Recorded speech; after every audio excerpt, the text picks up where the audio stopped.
Welcome to Tamil learning hub channel. இன்னைக்கு நம்ம சேனல்ல 2ஆம் வகுப்புல 4வது பாடம் சொல்லெறும்பின் ஒரு நாள் தான் பார்க்க போறோம். முதல்ல இந்த பாடத்தை நான் ஒரு கதையா சொல்றேன், அதுக்கப்புறம் ரீட் பண்ணலாம். முடிஞ்சா நீங்களும் என் கூட சேர்ந்து ரீட் பண்ணுங்க. வாங்க இப்ப கதையா ஆரம்பிக்கலாம். சொல்லெறும்பின் ஒரு நாள். சொல்லெறும்புன்னா சிவப்பு கலர்ல கடிக்கிற எறும்பு ஒன்று இருக்கும். நம்ம சித்தெரும்புன்னு சொல்லுவோம், அதை தான் இங்க சொல்லெறும்புன்னு சொல்லியிருக்காங்க. அடுத்தது கட்டெரும்புன்னு ஒன்று இருக்கும். அது பொதுவாக இந்த மரங்கள், வேப்ப மரங்கள், அந்த மாதிரியான மரங்கள்லாம் இருக்கும். கருப்பு கலர்ல இருக்கும். அதை கட்டெரும்புன்னு சொல்லுவோம். இந்த கதையில அந்த சொல்லெறும்பும் கட்டெரும்பும் நல்ல நண்பர்கள். அப்படி இருக்கும்போது ஒரு நாள் அந்த சொல்லெறும்புக்கு ஒரு இனிப்பு கிடைக்குது. இனிப்புன்னா நம்ம இங்க சர்க்கரை கட்டின்னு வச்சுக்கலாம். அந்த இனிப்பை தன்னோட ஃப்ரெண்டுக்கும், அதாவது கட்டெரும்புக்கும் கொடுக்கணும்னு நினைக்குது. இப்போ நம்ம கிட்ட சாப்பாடு இருக்கும்போது அதை நம்ம ஃப்ரெண்ட்ஸுக்கும் ஷேர் பண்ணி சாப்பிடணும்னு நம்ம ஆசைப்படுவோம்ல, அதே மாதிரி நினைச்சுதான் சொல்லெறும்பும் கட்டெரும்புக்கு இனிப்பை தர அதோட வீட்டுக்கு போகுது. அப்படி போகும்போது தண்ணி பாஞ்சு ஓடி வரதை பார்க்குது. இந்த தண்ணி எங்கிருந்து வருதுன்னு பார்க்கும்போது ஒரு குடத்துல இருக்க ஓட்ட வழியா அந்த தண்ணி வர்றதை பார்க்குது. இது எங்க போகுதுன்னு அந்த எறும்பு கவனிக்குது. அப்படி கவனிக்கும் போதுதான் தெரியுது, கட்டெரும்போட வீட்டுக்கு தான் இந்த தண்ணி போய்கிட்டு இருக்கு அப்படின்னு. அதை பார்த்தோன்னே, ஐயோ ஃப்ரெண்டோட வீட்டுக்கு ஆபத்து வருது, இதை அவங்களுக்கு எப்படியாவது தெரிவிக்கணுமேன்னு சொல்லி அந்த தண்ணியோட வேகத்தை விட அதிவேகமாக ஓடி போய் கட்டெரும்பு கிட்ட தண்ணி நம்ம வீட்டை நோக்கி தான் வருதுங்கிற எச்சரிக்கையை சொல்லெறும்பு கொடுத்துச்சு. உடனே கட்டெரும்புகளும் புத்திசாலித்தனமாக யோசிச்சு ஒரு விஷயத்த செஞ்சாங்க. இப்போ தண்ணி ஓடி வரும்போது அது பள்ளம் வழியா போகுமா, மேடு வழியா போகுமா? பள்ளம் வழியா தானே போகும். அதனால அந்த கட்டெரும்புகள்லாம் புத்திசாலித்தனமா பக்கத்துல இருக்கிற குச்சிகள் எல்லாத்தையுமே எடுத்து வேக வேகமா மண்ணை கீற ஆரம்பிச்சாங்க. அப்படி கீற ஆரம்பிச்சதுனால அந்த இடத்துல ஒரு பள்ளம் உருவாச்சு. அந்த தண்ணி கட்டெரும்போட வீட்டுக்கு போகாம அவங்க கீறின பள்ளம் வழியா திசை மாறி போயிருச்சு. அந்த தண்ணியோட பாதையும் மாறிடுச்சு. அதனால கட்டெரும்புகளோட வீடும் தப்பிச்சிருச்சு. கட்டெரும்புகளும் சொல்லெறும்பும் ரொம்ப சந்தோஷமாவும் இருந்துச்சு. இந்த பிரச்சனையெல்லாம் முடிச்சுட்டு சொல்லெறும்பு வீட்டுக்கு வருது. அப்படி வீட்டுக்கு வரும்போது தான் அவங்க அம்மா பார்த்து கேட்குறாங்க, வாயில் என்ன வச்சிருக்க அப்படின்னு. அப்போதான் அந்த சொல்லெறும்புக்கு ஞாபகம் வருது, ஐயோ கட்டெரும்புக்கிட்ட இந்த இனிப்பை கொடுக்க போனோம், ஆனால் மறந்துட்டோம் அப்படின்னு. உடனே சொல்லுது, நான் இதை கொடுக்க போனேன், மறந்துட்டேன், ஆனால் கண்டிப்பாக நாளைக்கு கொண்டு போய் கொடுப்பேன் அப்படின்னு சொல்லுது. இதுதான் இந்த பாடத்தோட கதை. இப்போது இந்த பாடத்தை ரீட் பண்ண போகிறோம். முடிஞ்சா நீங்களும் உங்கள் புக்கை எடுத்து வச்சு என் கூட சேர்ந்து ரீட் பண்ணுங்க. பாடம் 4, சொல்லெறும்பின் ஒரு நாள். சொல்லெறும்புனா இந்த படத்துல காட்டியிருக்கிற சிகப்பு கலர் எறும்பு தான் சொல்லெறும்பு. நம்மள கடிக்கிற எறும்பு, சித்தெறும்புன்னு சொல்லுவோம்ல, அதுதான் இந்த சொல்லெறும்பு. சொல்லெறும்பு நண்பர் கட்டெரும்பை காண சென்றது. இங்க சொல்லெறும்பும் கட்டெரும்பும் நண்பர்கள். அப்படி பார்க்க போகும்போது வழியில் நீர் ஓடியது. நண்பரின் வீட்டுக்கு ஆபத்து. அந்த கட்டெரும்போட வீட்டுக்கு ஆபத்துங்கிறத அந்த சித்தெரும்பு தெரிஞ்சுக்குச்சு. நண்பரின் வீட்டை காப்பாற்றியது. எப்படி காப்பாற்றியிருக்கும்? நண்பரோட, அதாவது அந்த கட்டெரும்போட வீட்டை சொல்லெறும்பு எப்படி காப்பாத்திருக்கும்னு உங்களுக்கு என்ன மாதிரியான கற்பனைகள்லாம் தோணுதோ அதெல்லாம் கமெண்ட்ல சொல்லுங்க. எந்த கதை ரொம்ப வித்தியாசமா இருக்கோ அந்த கதையை நான் பின் பண்றேன். இப்போ பாடத்தை வாசிக்க ஸ்டார்ட் பண்ணலாம். முடிஞ்சா நீங்களும் என் கூட சேர்ந்து ரீட் பண்ணுங்க. இதுதான் சொல்லெறும்பு.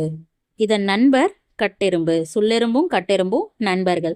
சொல்லெறும்புக்கு இனிப்பு கிடைத்தது, கட்டெரும்புக்கு தர நினைத்தது.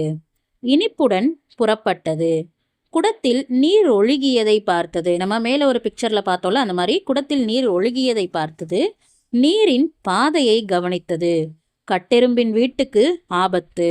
அதாவது கட்டெரும்போட வீட்டுக்கு தான் அந்த தண்ணி போகுதுங்கிறத அந்த சொல்லெறும்பு உணர்ந்து, ஐயோ கட்டெரும்போட வீட்டுக்கு ஆபத்து வருதுங்கிறத தெரிஞ்சுக்குச்சு. சொல்லெறும்பு ஓடியது, நீரும் ஓடியது. சொல்லெறும்பு வேகமாக ஓடியது. அதாவது அந்த நீரோட வேகத்தை விட சொல்லெறும்பு ரொம்ப வேகமா ஓடி போய் எச்சரிக்கை தந்தது. கட்டெரும்புகள் வந்தன, நீரை பார்த்தன, அனைத்தும் ஓடின, குச்சிகளை எடுத்தன, மண்ணை கீறின. அதை பார்த்துட்டு நம்மளோட வீட்டுக்கு தான் ஆபத்து வருதுன்னு அந்த தண்ணியோட திசையை மாத்துறதுக்கு குச்சிகளை எடுத்து வேவேமா மண்ணை கீறிச்சு. மண்ணை கீறி நீரின் பாதையை மாற்றின. மண்ணை கீறினால அங்க ஒரு பள்ளம் வந்துச்சு. அதனால அந்த தண்ணியோட திசை மாறிடுச்சு. கட்டெரும்பின் வீடு தப்பியது, அனைத்தும் மகிழ்ந்தன. சொல்லெறும்பு வீடு திரும்பியது. அம்மா எறும்பு பார்த்தது. வாயில் என்ன என்றது. இனிப்பு நினைவுக்கு வந்தது. கொடுக்க மறந்தேன் என்றது. நாளை கொடுப்பேன் என்றது. அடுத்தது புத்தக பயிற்சிகள் பார்க்கலாம். கதையில் பிடித்த சொற்களை எழுதுக. இந்த கதையில உங்களுக்கு என்னென்ன சொற்கள், அதாவது என்னென்ன வார்த்தைகள்லாம் பிடிச்சிச்சோ அதெல்லாம் இங்கே எடுத்து எழுத போகிறோம். இங்கே நான் எனக்கு பிடித்த சொற்கள் எழுதுகிறேன். இதை தவிர உங்களுக்கு ஏதாவது சொற்கள் பிடிச்சிருந்துச்சுன்னா அதையும் நீங்கள் எழுதலாம். இப்போது இங்கே எழுத போகிற சொற்களை பார்க்கலாம். சொல்லெரும்பு, கட்டெரும்பு, இனிப்பு, வீட்டுக்கு ஆபத்து, நினைத்தது, வேகமாக ஓடியது, எச்சரிக்கை, பாதையை மாற்றின, மகிழ்ந்தன, வாயில் என்ன. இதெல்லாம் எனக்கு பிடித்த சொற்கள். இதே மாதிரி உங்களுக்கு வேறு ஏதாவது சொற்கள் பிடிச்சிருந்தாலும் எழுதுங்க. தாம் எழுதிய அதே சொற்களை அதிக எண்ணிக்கையில் எழுதியது யார் என்பதை குழுவில் ஒவ்வொருவருடனும் ஒப்பிட வேண்டும். அதிகமான சொற்களை ஒன்று போல் எழுதிய நண்பர். இங்க உங்களை மாதிரியே யாரு அதிகமான சொற்கள் 7 சொற்கள் 8 சொற்கள் யார் உங்களை மாதிரியே எழுதியிருக்காங்களோ அந்த நண்பரோட பேரை இங்க எழுதுங்க. நண்பரோட பேரை இங்க எழுதுங்க. அடுத்தது ஒன்று போல் எழுதிய சொற்களின் எண்ணிக்கை. இப்போ நீங்க எழுதியிருக்க சொற்கள்ல எத்தனை சொற்கள் உங்களை மாதிரி கரெக்டா எழுதியிருக்காங்க? 8 சொற்கள் எழுதியிருந்தாங்கன்னா 8ன்னு போடுங்க. இல்லை 7 சொற்கள் 10 சொற்களும் உங்களை மாதிரி எழுதியிருந்தாங்கன்னா 10 சொற்கள். எத்தனை சொற்கள் உங்களை மாதிரி அப்படியே எழுதியிருக்காங்களோ அந்த எண்ணிக்கையை மட்டும், அதாவது நம்பரை மட்டும் இந்த இடத்துல எழுதணும். அடுத்த பயிற்சி, பாடத்தில் அடிக்கோடிட்டு எழுதுக. அடிக்கோடிட்டுனா அண்டர்லைன் பண்ணி எழுதணும். எனக்கு பிடித்த தொடர். இந்த பாடத்தில் உங்களுக்கு எந்த தொடர் ரொம்ப பிடிச்சிருந்துச்சோ அதை இங்கே எடுத்து எழுத போகிறீங்க. அண்டர்லைன் பண்ணிட்டு, பாடத்தில் அண்டர்லைன் பண்ணிட்டு இங்கே எடுத்து எழுதணும். எனக்கு பிடித்த தொடர்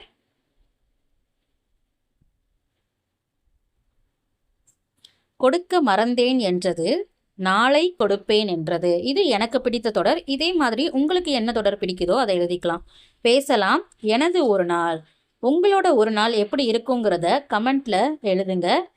எல்லாரோட நாளும் எப்படி இருக்குங்கிறத நான் தெரிஞ்சுக்கிறேன். அடுத்த பயிற்சி, படித்து விடை எழுதுக. படித்தல் பலகை. முதல்ல அந்த படித்தல் பலகையில் கொடுத்துருக்கிற வார்த்தைகள் எல்லாத்தையும் ஒரு தடவை வாசிச்சிடலாம். அதை வாசிச்சுட்டு கீழே கேட்டிருக்க கேள்விகளுக்கு விடை சொல்லலாம். கட்டெரும்பு, இனிப்பு, நீர், பார்த்தது, ஆபத்து, எச்சரிக்கை, வந்தன, வீடு, தப்பியது, மகிழ்ந்தன, அம்மா, சுள்ளெரும்பு. இப்போ இந்த வார்த்தைகள்ல இருந்து கீழே கேட்டிருக்கக்கூடிய இந்த வினாக்களுக்கு நம்ம விடை கொடுக்க போறோம். முதல் கேள்வி, விடுபட்ட எழுத்துக்களை நிரப்புக. சரியான விடை கட்டெரும்பு. இரண்டாவது கேள்வி, 2 எழுத்து சொற்கள். இந்த படித்தல் பலகையில் 2 எழுத்து சொற்கள் எதெல்லாம் இருக்கோ அதை நம்ம எடுத்து எழுத போகிறோம். நீர், வீடு. மூன்றாவது கேள்வி, உயிரெழுத்தில் தொடங்கும் சொற்கள். இதில் உயிரெழுத்தில் தொடங்கக்கூடிய சொற்கள் எதெல்லாம் இருக்கோ அதெல்லாம் பார்த்து இங்கே நம்ம எடுத்து எழுதணும். என்னெல்லாம் இருக்குன்னா, இனிப்பு, ஆபத்து, எச்சரிக்கை, அம்மா. இதெல்லாம் உயிரெழுத்தில் தொடங்கக்கூடிய சொற்கள். நான்காவது கேள்வி, நா எழுத்தில் முடியும் சொற்கள். நாங்கிற எழுத்துல எந்த சொற்கள், எந்த வார்த்தைகள்லாம் முடியுதுன்னு எழுத போகிறோம். மகிழ்ந்தன, வந்தன. அடுத்த பயிற்சி, பாடச் சுருக்கம், படிக்க விடையளிக்க.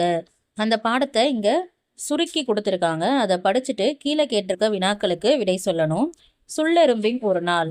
சுள்ளெரும்புக்கு இனிப்பு கிடைத்தது, கட்டெரும்புக்கு தர நினைத்தது, கட்டெரும்பு வீட்டுக்கு ஆபத்து, சுள்ளெரும்பு எச்சரிக்கை தந்தது, வீடு தப்பியது, இனிப்பை கொடுக்க மறந்தது, நாளை கொடுப்பேன் என்றது. இதில் இருக்கக்கூடிய கேள்விகள், இனிப்பை கொடுக்க மறந்தது எது? சுள்ளெரும்பு. சுள்ளெரும்பு தான் இனிப்பை கொடுக்க மறந்துச்சு. இரண்டாவது கேள்வி, டேஷ் வீட்டுக்கு ஆபத்து. இந்த கதையில் யாரோட வீட்டுக்கு ஆபத்து? கட்டெரும்பு. கட்டெரும்பு வீட்டுக்கு ஆபத்து. மூன்றாவது கேள்வி, சுள்ளெரும்புக்கு என்ன கிடைத்தது? சுள்ளெரும்புக்கு இனிப்பு கிடைத்தது. அடுத்த பயிற்சி, சொற்களை உருவாக்கி எழுதுக. இங்க தேன் போட்டுல சில எழுத்துகள் கொடுத்துருக்காங்க. அந்த எழுத்துக்களை வச்சு நம்ம சொற்கள் உருவாக்கி எழுத போறோம். நமக்கு இங்க ஒரு எக்ஸாம்பிளும் கொடுத்துருக்காங்க, கட்டம். இதே மாதிரி இங்க இருக்கக்கூடிய எழுத்துக்களை வச்சு நம்ம வார்த்தைகளை உருவாக்கி எழுத போறோம். அப்படி எழுதும்போது ஒவ்வொரு எழுத்தா வச்சு நீங்க என்னென்ன எழுத்துக்கள் உருவாக்கலான்னு பார்க்கணும். முதல்ல கா எடுத்தோன்னா அதை வச்சு என்னென்ன எழுத்துக்கள்லாம் உருவாக்கலாம். அடுத்து தா, அடுத்து பா. இப்படி ஒவ்வொரு எழுத்தா வச்சு பார்க்கும்போது ரொம்ப ஈஸியாக நமக்கு எந்தவித குழப்பமும் இல்லாமல் நிறையா சொற்கள் நம்ம உருவாக்க முடியும். இப்போது என்னென்ன சொற்கள்லாம் நம்ம எழுத போகிறோம்னு பார்க்கலாம். கால், காடு, காகம், தகடு, தட்டு, தபால், தடம், கல், கடல். அடுத்தது பா வரிசையில் பார்க்கலாம். பல், பகல், படம், பட்டு, பதம், பட்டம், பகட்டு. அடுத்தது பா வரிசையில் பார்க்கலாம் என்னென்ன சொற்கள் உருவாக்க முடியும்னு. பால், பாடல், பாட்டு, பாதம். இந்த மாதிரி ஒவ்வொரு எழுத்துக்களாக எடுத்து அதுக்கான சொற்களை தேடணும்னா எல்லா சொற்களையுமே எந்த குழப்பமும் இல்லாமல் ஈஸியாக கண்டுபிடிக்கலாம்.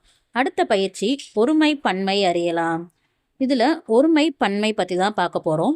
ஒருமைனா ஒரே ஒரு பொருள், பன்மைனா ஒன்றுக்கு மேற்பட்ட பொருட்கள், அதாவது 2 பொருளாகவும் இருக்கலாம் 10 பொருளாகவும் இருக்கலாம்.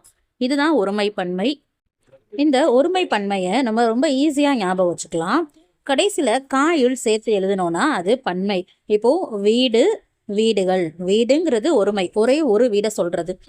பன்மைன்னு சொல்லும்போது வீடுகள்னு சொல்லணும். அது 2 வீடாகவும் இருக்கலாம், ஒரு 2க்கு மேற்பட்ட ஒரு 10-15 வீடுகளாகவும் இருக்கலாம். அதை வீடுகள்னு சொல்லுவோம். ஒன்றே ஒன்று இருந்தால் வீடுன்னு சொல்லுவோம், ஒன்றுக்கு மேற்பட்ட நிறையா இருந்தால் அதை வீடுகள்னு சொல்லுவோம். இப்போது இந்த படத்தில் என்னென்ன ஒருமை சொற்கள்லாம் கொடுத்துருக்காங்கங்கிறத நம்ம பார்க்கலாம்.